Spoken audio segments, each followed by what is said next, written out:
The latest Pompey news, updates every day from the Pompey Sound news desk. John Messino decided to send the same starting 11 out against Preston, who lined up for the kickoff against West Brom. There was only one change on the subs bench, with new signing Josh Knight taking his seat alongside his new teammates. Pompey chose to defend the Fratton end in the first half, and Preston kicked off in their white shirts, dark shorts, Pompey in their traditional red, white and blue, and the referee in lilac. Pompey were marginally second best in the first 5 to 10 minutes, but no chances were created at either end, and the highlight for Portsmouth fans was a Segacic race across the Preston back foot as they casually passed the ball to each other, resulting in him getting a toe in and sending it for a throw. Exactly the pressing game that John Messino wants, and exactly an example of getting in amongst them that the fans love.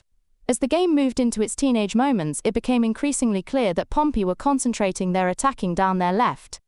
Josh Murphy was combining with Connor Ogilvie, and got in one of his trademark crosses that Bishop couldn't quite reach, claiming he'd been bundled to the ground by the Preston centre-halves. Straightforward opening sequence, really. The first 20 minutes of the game, all thud and blunder. Nobody really getting control of it, and nobody creating any great chances. Preston had a free kick. We dealt with it easily. Murphy got a good cross in, but Colby Bishop couldn't quite get on the end of it. And those were about the two most exciting moments of the first 20 minutes. Apart from that, it was 50-50s all over the pitch. A stat was revealed by the BBC commentators that Pompey are top of the stat for winning 50-50s, which are defined as moments when the ball could be won by either side in equal measure, and Pompey are the tops for doing that. It's an important statistic, and one that obviously John Messino is going to be very pleased to see. Segacic is standout again, doing his pressing game, annoying the living daylights, I'll say, out of the Preston defenders, because he's just not letting them settle on the ball and find a simple pass out, so they're reduced to either being tackled by him or sending it long. Of course, Murphy's looking sharp, and he's combining well with Connor Ogilvie, and on one occasion they actually swapped roles. Murphy came short and Ogilvie went beyond him, and so you then had your left winger at left back and your left back at left wing, and it's the sort of thing that Pompey are beginning to develop as being a way of playing the game. So with 29 minutes gone, it's absolutely even, Stephen, but Pompey, having won the toss, will be kicking towards the Fratton end in the second half, and that's worth, we reckon, about 3/4 of a goal. So at the moment it's Preston 0, Pompey 3/4 of a goal. On 34 minutes, Adrian Segacic was forearms smashed to the ground just outside the Preston penalty area, earning the man in white a yellow card and giving Segacic an opportunity to fire one after the ball had been rolled into play by Josh Murphy. But on 40 minutes, Josh Murphy and Colby Bishop combined again, with Bishop getting in front of his defender, and had his first-time effort brilliantly saved by their keeper. Pompey had a corner, Preston beat it out, but Andre Dazelle pounced and blasted one, which took a deflection and hit the back of the net.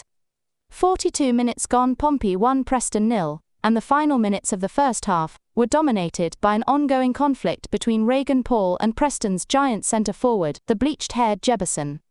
The referee stopped play to try to persuade them to calm down, and eventually they gave each other a grudging handshake, but as soon as the referee scampered off to deal with the rest of the game, they continued with heated verbals. Words were also exchanged between the two rival dugouts. Half-time, Pompey 1, Preston 0. Yeah, would the goal have gone in if it hadn't taken a deflection? That's always a talking point, isn't it? He certainly struck it well. We'll come back to that in just a second. Yeah, there were verbals going on between Paul and their big centre-forward, Jebison. Just a dominating figure. It was almost comical when the referee was trying to lecture him. He was almost sort of looking straight up at the sky, standing 3 feet away from this guy. Big guy, imposing guy, and Paul is probably using a little bit of, not gamesmanship, but good tactics, getting him riled up a little bit, and maybe putting him off his game a little bit, verbally as well as just physically. So that's one to watch in the second half, if that one boils up any further. The dugouts are nice and feisty, we like that. Pompey weren't really in the ascendancy, to be fair, not hugely anyway. when we got our goal, but we were probably marginally the better side. And of course, we'll come out for the second half playing into the end that we like best. So Pompey 1 3/4, Preston 0. Second half, Pompey kicking towards the Fratton end, but Preston have come out having been given the hairdryer treatment by Paul Hackingbottom.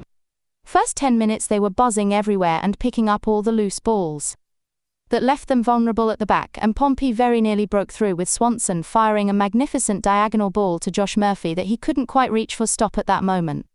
With Preston definitely in the driving seat, Nicholas Schmidt went down with an injury. Naturally, the Preston bench were incensed that it was tactical. Did we mention that Fratton Park is absolutely saturated with interminable pouring rain? Pompey's technical area is saturated. John Mazzino is drenched. Exposed fans look interested but miserable. And the playing surface is so skiddy, good football is difficult. On 62 minutes, Regan Paul was penalised for a free kick which promptly beat out, and Pompey brought off Florian Bianchini for Luke Leroux. On 66 minutes, Preston's man Mountain Jebison limps off, having lost his personal battle with Regan Paul. It's scrappy. The weather is appalling. Good football, absolutely impossible.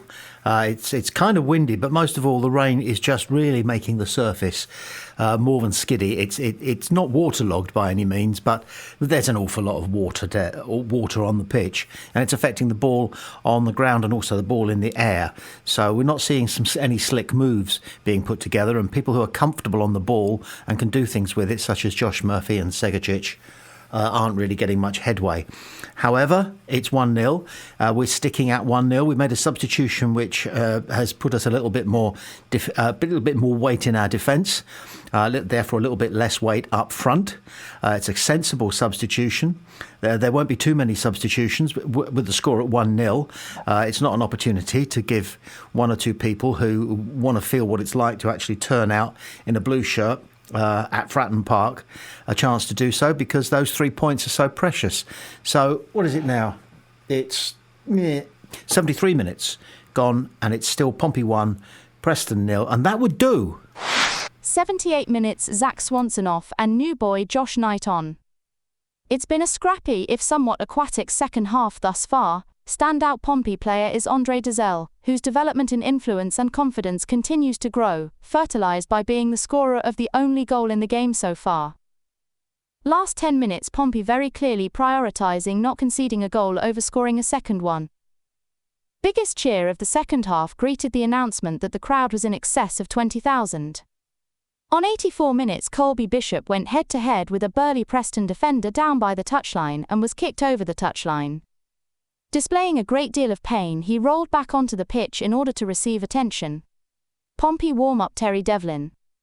Then on the stroke of 90 minutes, John Mazzino brought on Waddingham for Segacic, Devlin for Colby Bishop, plus the fresh legs of young Thomas Waddingham. 93 minutes gone, Preston throwing everybody forward, they get a corner. 15 seconds to go, Devlin carves out a one-on-one situation for Josh Murphy, and with only the keeper to beat, he chips it over the bar. 3 points. 3 points. 3 points well won. 3 points which, before the start of the season, when we saw that we had Preston where we have them, and we were telling ourselves that we had a better start-up fixture list than we had the season before, there would have been plenty of us who would have thought, well, we'll get something out of Preston. We'll get something out of Preston at home because, A, we always get something out of Preston, or at least in recent times, and they struggled last season.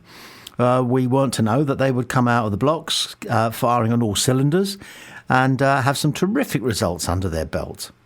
Perhaps deceptively good results under their belts, because they didn't show us very much, did they? Or maybe we didn't let them show very much, because it was clear that we were pretty consummate. Once we'd weathered the storms of the first 10 minutes when the other team are going at it because they're full of adrenaline, and then when they're coming at us because the score is 1-0 to the other team, you always have to send people forward, be a bit more energetic, be a bit fearful of the manager at half-time and then at full-time, because he's going to tear a strip off you, and you. You don't want that, so you give it your all, and we weathered it. We weathered the storm, whatever storm it was that they threw at us. And what did they throw at us? They're big, they're athletic, they're imposing. I didn't think they had anybody who could unlock a defence. I didn't see anybody on their team, did you, who looked as though he could go round anybody? And we've got Josh, and we've got Segacic, we've got Colby Bishop up front. What a pro. What a pro. The moment when he went down, having been possibly kicked, I'm not going to say he feigned it, but he got a kick. And he went down and he found that he was the wrong side of the touchline. So he sort of eased himself. He didn't roll, didn't make it obvious, but he got himself back on the pitch, which meant that the game had to be held up, which is if you're winning 1-0 and the other team are going at it hell for leather, that's what you want, because they are going to fire the ball into your box and they're going to have 9 men forward. And you've got to find some way of dealing with that. And the only way to deal with that, really, is just by last-ditch defending, getting your head to the ball first, blocking any shots or passes that they might try to get in. And we did all of those things. It was a difficult day to play football. The weather was atrocious. It rained, I think, throughout the entire game. The pitch was, they're going to call it skiddy. It wasn't impossible, but it was very, very difficult. And at the end of all of that, against a team who came riding high on a very difficult surface, on a very difficult day, us without a couple of our key players, Marlon and Callum, we got 3 points. And we're 8th. We're a point off the playoffs, but we mustn't get carried away. We can nevertheless enjoy looking at the table, because now, when you click on the table on your phone, you don't have to scroll down.